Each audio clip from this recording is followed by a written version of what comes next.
There comes a moment, not loud, not visible, when something inside quietly shifts. Not everyone will notice it. You may not even understand it at first. But when it happens, you will feel it in your bones, the beginning of your healing. And it does not arrive with celebration or clarity. It arrives with a kind of sacred disorientation. You begin to suffer consciously. You are no longer running from the ache. You feel it, sit with it, and allow it to speak.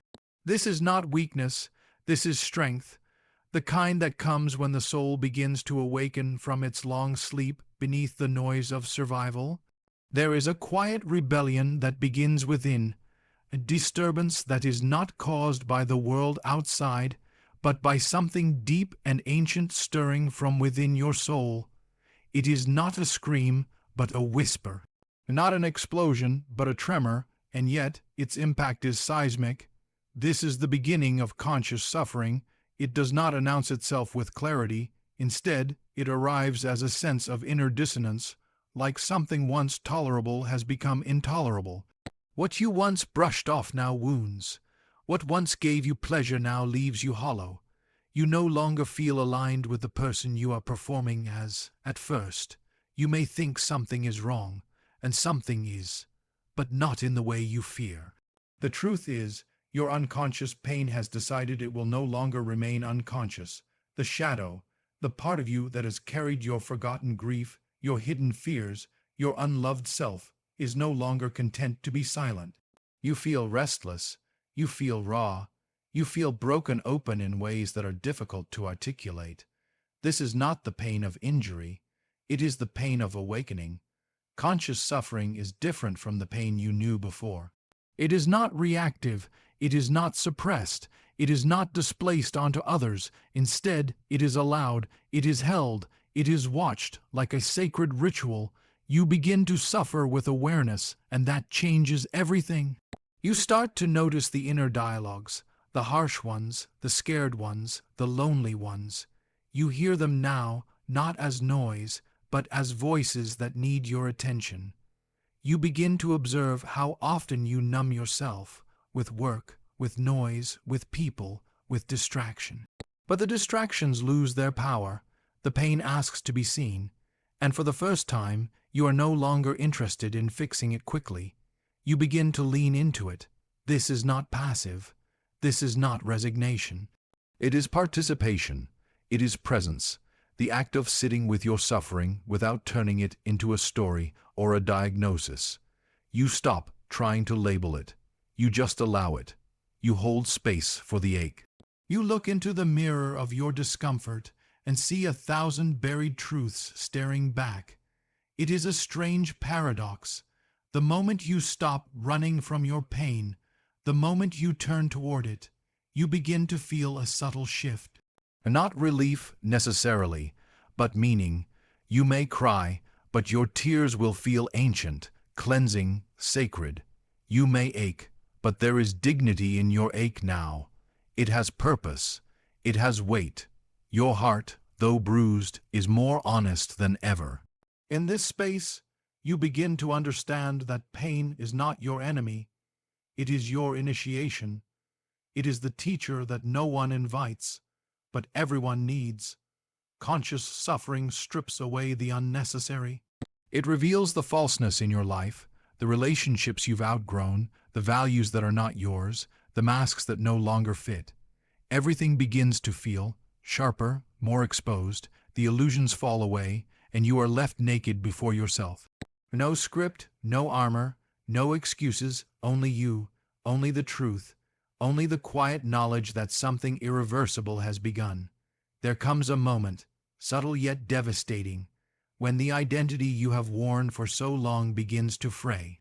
At first, it may feel like a discomfort, a vague sense of misalignment. You wake up and find your own reflection foreign, the roles you've played, dutiful daughter, high achiever, charismatic friend, self-sacrificing lover, no longer fit with ease. They begin to chafe, to suffocate. This is the beginning of the collapse, and no, it is not a failure, it is not a breakdown, it is a revelation. You begin to see that who you have been was not false in the malicious sense, but it was manufactured, constructed over time, piece by piece, to survive, to gain approval, to feel safe. You were not wrong to build it. The false identity was your bridge over troubled water. It carried you through danger, rejection, neglect, and the aching hunger to be seen. But the bridge was never meant to become your home, and now something deeper is rising, something more real. The problem is, the real self does not arrive gently. It demands room, and so the old structure must fall. The collapse is rarely dramatic. It is not always marked by a grand event. Often it begins with disinterest. What once brought pride now brings fatigue. What once earned applause now feels hollow. You catch yourself laughing in social settings, but the sound seems artificial. You feel like a spectator to your own performance. And then guilt arises, because people like this version of you. They expect it. They celebrate it. But your soul does not.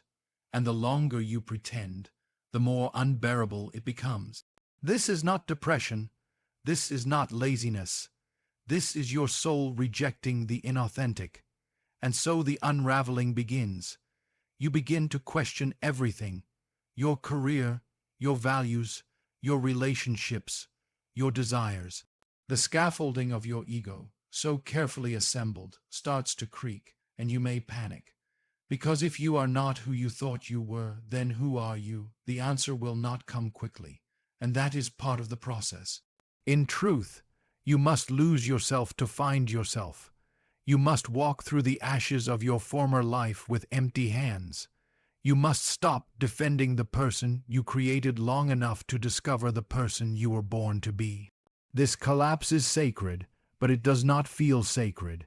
It feels like grief, like betrayal, like confusion, and yet, somewhere within the collapse is a quiet liberation, a whisper that says, "You are more than this. You always were." You begin to notice how much of your life has been lived in reaction to fear. Fear of abandonment, of rejection, of unworthiness. You see how much of your ambition was driven by the need to prove yourself. You notice how often you said yes when your soul was screaming no. The collapse is not just about letting go of a mask. It is about realizing you were never the mask to begin with. And so your laughter may grow quieter, but it will be real. Your circle may shrink, but it will be sincere. Your dreams may change shape, but they will finally feel like your own. But this transformation is not clean. It is not linear. It does not happen all at once. One day you may feel reborn, the next lost. 1 hour you may feel free, the next afraid, because the false identity is clever. It does not die easily. It whispers warnings in your ear.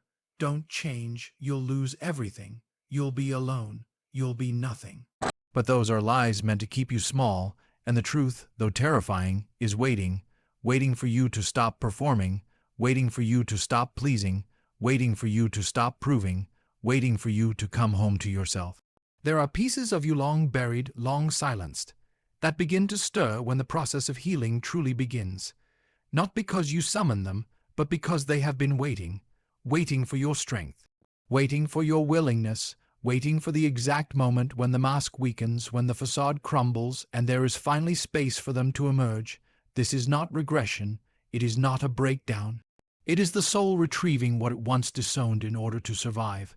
At first, they may arrive like ghosts, faint impressions, flickers of emotion, vague memories without context. You may wake in the middle of the night, gripped by an unexplained sadness. You may find yourself remembering a hallway from childhood, a scent from adolescence, a phrase once spoken that has haunted you without your knowing. These are not accidents. These are summons. Parts of you, the shy child who was told to speak up, the angry teenager who was shamed for their rage, the vulnerable self who cried too loudly or felt too deeply, are rising not to shame you, but to rejoin you. They were never gone.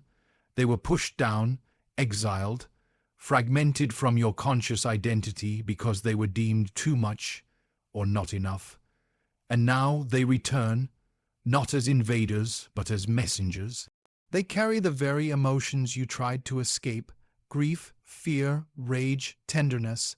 They bring with them the truths that your adult mind tried to rationalize away, the unmet needs, the broken trust, the unspoken dreams.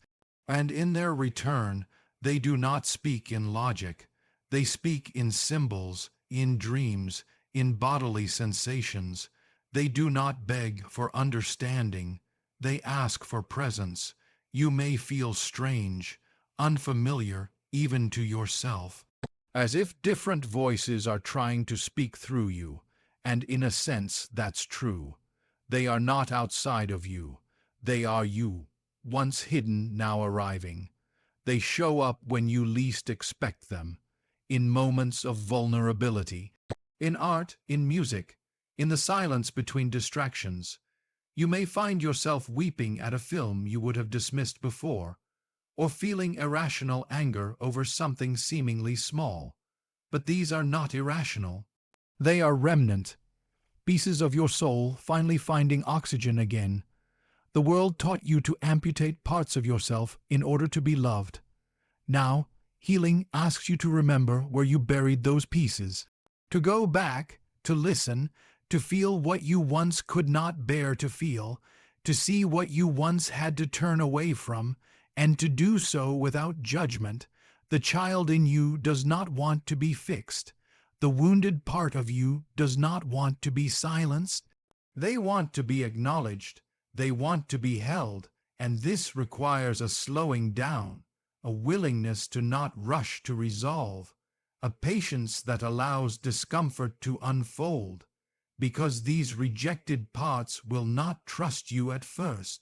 They've been locked away, dismissed, ignored. They will test you. They will retreat. They will return. It is not a moment. It is a relationship. Integration is not an intellectual process. It is embodied. It is spiritual, it is circular, and the more you open the door to them, the more color returns to your inner world. Creativity, spontaneity, depth, intuition. They come not from perfection, but from wholeness. And wholeness is made from contradictions. You are not meant to be one thing. You are meant to be many things. And your rejected parts, your tears, your rage, your softness, your confusion, are not flaws. They are keys, keys to your healing, keys to your truth, keys to the self you lost while trying to be acceptable, and they are knocking now. There is a quiet shift that begins to unfold, one so subtle it might first seem like disinterest, even apathy. The music that once excited you becomes too loud. The gatherings that once energized you now feel exhausting. The stream of conversations, the pings, the scrolling, the noise, it begins to feel like an invasion. This is not depression. This is not isolation. This is the soul seeking solitude, not to escape life, but to finally enter it. The distractions that once served as armor, constant engagement, busyness, productivity, begin to lose their power. They no longer soothe, they irritate, they no longer nourish, they drain. You begin to sense that beneath the chaos of doing is a deeper realm of being, and for the first time you are ready to enter it. But it feels unfamiliar, even frightening, because solitude does not just remove the noise of the world. It invites the voice of your soul, a voice you may not be accustomed to hearing, a voice that does not speak in achievement or urgency, a voice that does not flatter. It whispers truths you've long ignored. In solitude there is no one to impress, no one to perform for. The masks fall away, not by force but by irrelevance. Without an audience, the persona collapses, and what remains is something raw, unpolished, unfiltered. This is where the real conversation begins. At first, solitude may feel like emptiness, but slowly it begins to reveal itself as fullness. You begin to feel the rhythm of your own breath. You notice how your body tenses when certain thoughts appear. You observe your cravings not just for food or attention, but for validation, for escape. And in this noticing, something profound occurs. You begin to distinguish between your needs and your addictions. You begin to ask, why am I reaching for my phone again? What am I trying not to feel? Who am I trying to become in the eyes of others? And why, in solitude, the compulsions lose their camouflage? There is no one to compare yourself to in the silence, no one to envy, no one to compete with, and so the comparisons that once defined your inner life begin to dissolve. You begin to meet yourself, not as an image or ambition, but as a presence, a being. A field of awareness not dependent on anything external to validate its worth. And in that meeting, the loneliness transforms. You begin to discover that what you feared was emptiness is actually sacred space. The very space where your intuition resides, where insight blossoms, where healing roots itself not in words but in quiet knowing. Solitude becomes not a prison but a temple. You may begin to spend more time in nature, not for recreation, but for communion. You may find yourself staring at the sky longer than usual, letting it speak to you in symbols. The wind, the trees, the moon. These ancient companions feel more alive now, more honest than the performances of people who do not see you. Because when you start to see yourself, everything else becomes clearer. And yet, solitude does not always feel peaceful. Sometimes it feels like a confrontation. The parts of you that have gone unloved rise to the surface. Old wounds, unfinished stories, regrets, but instead of turning away, you stay, you sit, you breathe, and in doing so, you reclaim the parts of yourself that only silence could reveal. You begin to realize that solitude is not the absence of connection. It is the foundation of it. For when you are at home within yourself, every relationship becomes a choice, not a need, not a distraction, not a performance. The deeper you go into solitude, the less you fear being alone, because you have met the one person you were always trying to escape, yourself. And this time you do not run, you stay, you listen, you wait, and something sacred begins to stir in the stillness. At a certain point on the path of healing, a subtle yet seismic shift begins to occur. It does not arrive with fanfare or announcement. It does not declare itself as insight. Instead, it comes like the slow melting of winter, quiet, persistent, undeniable. You stop pointing outward, not because others were never responsible for harm, not because injustice didn't occur, but because you begin to understand something more essential. Blame can name the wound, but it cannot heal it, and you are ready to heal. The shift from blame to responsibility is not a moral decision. It is a psychological awakening. Blame is reactive. It's fueled by a sense of powerlessness. It says, they made me this way. And in many ways that may be true. People do harm, families wound, systems oppress, trauma is real. But if you stay at the altar of blame, you remain tethered to the wound. You remain a character in someone else's story, a soul shaped only by the actions of others. And while that may feel righteous, it keeps you waiting for an apology, for recognition, for justice, for something outside of you to change before you can finally be free. Healing doesn't wait, and so a reckoning begins. You start to ask not who caused the pain, but what the pain has caused within you. You begin to explore the patterns you've inherited, not to judge yourself, but to see yourself. To trace how the wound shaped your beliefs, your behaviors, your attachments, your identity. This is where responsibility begins, not as guilt, but as authorship. You begin to take responsibility for your inner world, for your triggers, for your choices, not because you are to blame, but because you are no longer willing to be bound.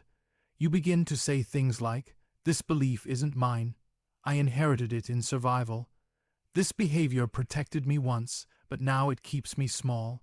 I can feel my anger and still choose not to retaliate. Responsibility is not about control, it's about conscious participation. It's about saying, I didn't choose what happened, but I choose what I do with it now. This shift requires immense courage because blame gives us a target, someone to fight, someone to resent, someone to prove wrong. Responsibility asks us to face the mirror, to witness not just how we were hurt, but how we have protected the hurt in ways that now harm us. And in that mirror, you may see things you do not like. You may see the ways you've betrayed yourself, the ways you've lied to keep the peace, the ways you've manipulated to feel safe, the ways you've punished others for the pain they didn't create. But this is not a place for shame. It is a place for honesty. Honesty softens the wound. It tells the inner child, you are safe now. We can respond differently. And that we is new. It is the adult self and the wounded self, no longer in conflict, but in conversation. Responsibility is the bridge between them. As you walk this bridge, blame starts to fall away, not because you let people off the hook, but because you refuse to carry them in your psyche. You no longer need to keep reliving the story to justify your pain. The story begins to unravel, and what remains is you, an armored, unbound sovereign. This does not mean you never feel anger. You do. It does not mean you never feel grief. You will. But these emotions no longer own you. They inform you. They move through you, not as weights, but as weather. Intense, cleansing, always shifting. You begin to sense something extraordinary. That responsibility is not a burden, but a freedom. It returns your energy to you. What once felt like loss becomes space. What once felt like shame becomes choice. And what once felt like brokenness begins to shimmer with wisdom. You may still feel pain, but it is no longer your prison. You may still remember the past, but it no longer decides your future, because now you are at the helm of your own becoming. You are no longer waiting to be saved. You are no longer bargaining for closure. You are no longer defining your identity by who hurt you. You are here now, whole, wounded, responsible, and ready to walk forward.